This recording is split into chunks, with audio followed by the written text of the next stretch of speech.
আলাইকুম আসসালামু আলাইকুম। সবাই কেমন আছেন? আলহামদুলিল্লাহ ভালো আছি। আজকে মুখোশ রান্না করতে হয়। এটা মধ্যে রসুন, পেঁয়াজ, কাঁচামরিচ এগুলো ছেঁচা দিতে হয়, আর শুকনা লেবু লেবু দিয়ে একটা নিচে পড়ে গেছে আর কি।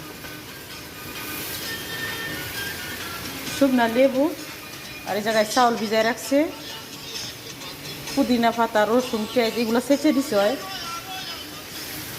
আর মশলা